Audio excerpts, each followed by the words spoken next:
All right, folks, I think we're going to go ahead and get started here. Welcome to our session, Creating Google Time Slots in Google Calendar. And just to let everybody know, this session is going to be a little bit shorter than most of our other sessions, and don't worry, everybody's going to get full credit. I just wanted to give everybody a heads up on that. So we're going to do a quick review on that with Heather Schaefer. And really, what we have for upcoming sessions is Friday, tomorrow. We have an additional top 10 Google tips to save your sanity. So Allison Blackwell's going to be back, and she's going to be walking us through an additional 10 tips. As always, say hi in the chat to make sure that your attendance gets counted for today. If you have any questions, also feel free to pop them in the chat. Heather Schaefer's also joining us in the chat, so she'll be able to answer any of your direct questions. And from there, I'm going to turn it over to Heather.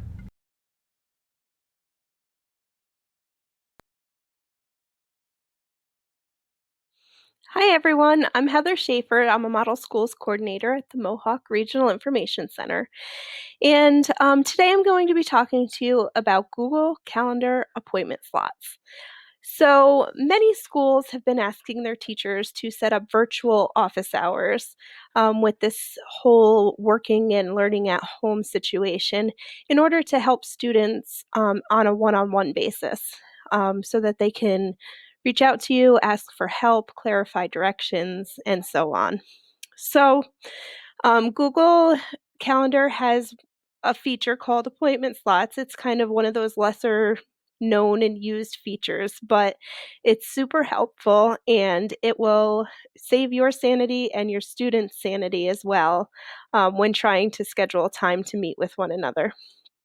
So you may have had a scenario kind of similar to what I have where you'll get an email from someone saying, "Hey, I need to meet with you. When are you free?" And then you send an email back and you say, "Hey, I'm free tomorrow at 10 o'clock, let's say." And then they write back and they say, "No, that doesn't work for me," or "Yes, it does work for me, but by that time you've already booked that time with somebody else." And it's just a nightmare going back and forth. Well, Google Calendar appointment slots allow you to set up chunks of time, and it allows people to go and sign up for time with you. And then the second they reserve that time, it goes on both of your calendars and you're good to go. So we're going to see how that works. So today I'll be going back and forth between two different Google accounts. I'll start off in my teacher account and then we'll go to the student account so you can see what it looks like on their end. So to get started, you would go to your Google Calendar. So I'm going to click on my waffle menu and go to Calendar. And let's pretend for a moment that I'm a middle school English teacher and I teach ELA 7 and ELA 8. And maybe my school has set up a calendar where I have office hours from 10 to noon on Tuesdays and Thursdays.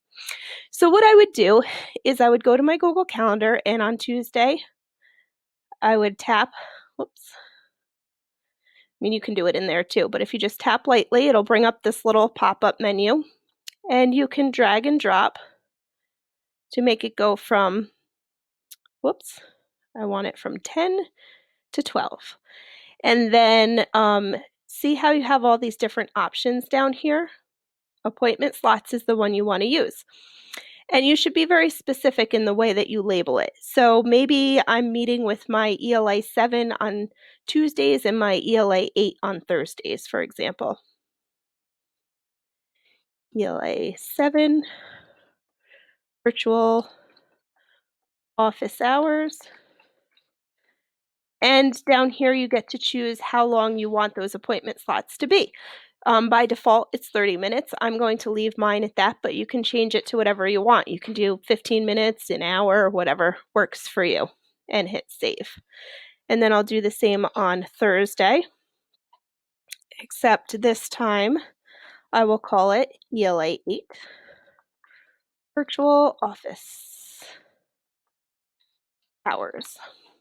All right. And don't forget to choose appointment slots or else this won't work. All right, so notice the little icon. It's like a little grid in the front that gives you the visual of that is an office hour and not like an event or something else. And so now what happens, now that you've kind of set that up on your end, you want to tap on the actual office hours and you'll see that there is a link for the appointment page. So we'll click on that and we'll open that up. So this is like the place that your students will go to sign up for those appointments with you. Now, since I'm in my teacher account, I kind of see a double view here. I see like the links you can click on in order to sign up, but I also see that blue section, which is where the appointments will show. But the thing that you need to know about this page is that you just need the URL from it. So I'm going to go up and I'm going to copy the URL. And next, I am actually going to go to Google Classroom. And you don't have to share this in Google Classroom. This is just one idea of how you could share it with your students is through Google Classroom. You can put it anywhere you can put a link. So if you say use Remind with your students and you want to send it out in a Remind message, you could. You could email it to them. You could post it on a website. You could put it anywhere. The reason I'm choosing Google Classroom is because I want it in a place that they are going to visit frequently and they're going to know where to find it very easily without searching for it. So since I already have them coming into my Google Classroom every single day and doing assignments, it'll be very easy to post it there. So I'm going to go into my demo class and go into classwork. Now I could put it in the stream, but it's probably going to get buried if I put it in the stream as new things get posted every day. So I'm going to choose to put it in my classwork. Now I've set up different topics for different things, but for me and the way my brain works and the way I organize things, I'm going to put this in here without a topic, and I'm going to keep it right at the top of the page. So it's like the first thing the students see when they come in here. So I'm going to create a material. It's not something I'm collecting, it's just a resource. And I'm going to call it Virtual Office Hours. And for a description, I'm going to say schedule a meeting with Mrs. Schaefer. And then I'll add the link and I'll paste that. And I will post it. So see how it appears right there at the top? All right, so I'm going to step away from my account for a moment. And I need to go to my student account, which is right here. So the students would then go to Google Classroom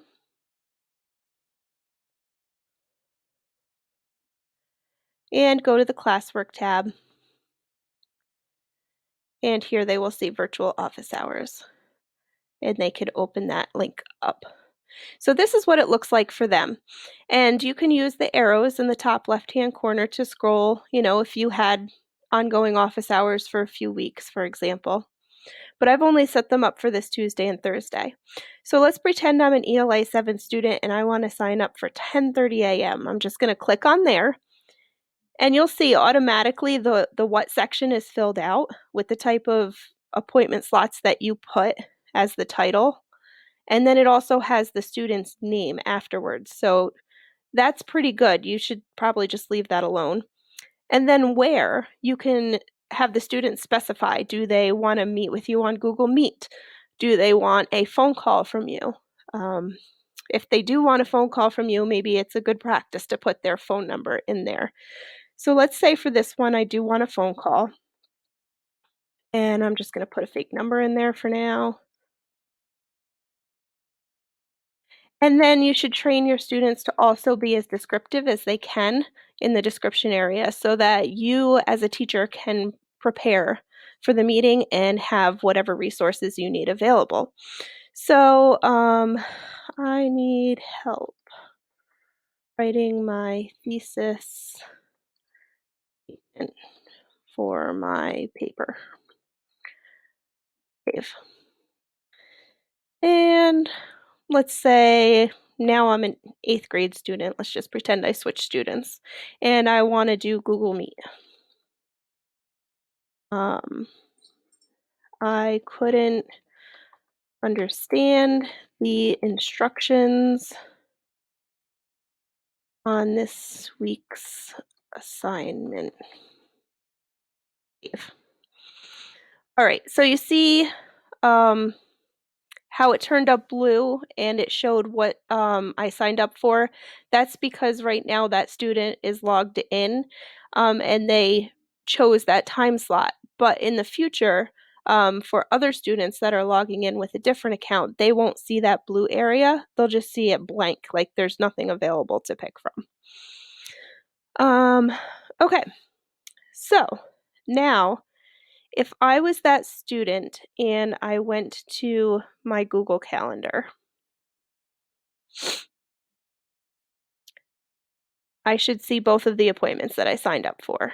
And when I click on them, click on this one, since it said that I wanted to meet on Google Meet, I could now just use this link for the Google Meet at the time that I signed up for, and my teacher could do the same, and we're both in there together. For this one, it said phone, and here's the phone number, so that should let the teacher know that they want a phone call at that specific time, at that specific phone number. So it's really, for the students, it's starting off in classroom, clicking the link, which opens up the appointment slots page. They choose which one, they fill it out as completely as they can.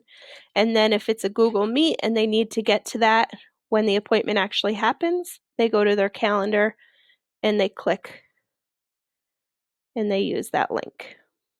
All right. So now let's go back to the teacher side of things. So if I go back to my Google Calendar and I just refresh here, I'll see my office hours are still there, but I can see that I have someone who signed up for this time and for this time. And the same thing, just tap on it, kind of look at it, see where the student wants to meet, see what they need help with. And then if it's a Google Meet, just use the link. Very super simple. And if you need to add more office hours at a later time, you can go in, like let's pretend I wanted to do next week. I could just toggle to the next week. Whoops, in my calendar, not on there. And I could repeat the process again with appointment slots. So that is the whole shebang from start to finish on both the teacher end and the student end. It's pretty simple, pretty user-friendly, and it will save you a lot of headaches from a million different emails trying to schedule time.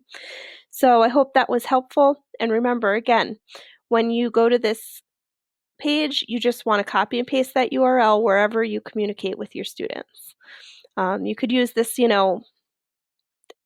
in the future also, when you get back to school, if you have a period of the day where students are allowed to come and see you and you have office hours, or even if you wanted to schedule time after school, or even meetings with colleagues. I mean, there's so many different possibilities. So I hope you enjoyed this. If you have any questions, I'll stay on for a little while and answer the questions that you have in the chat. Have a great day.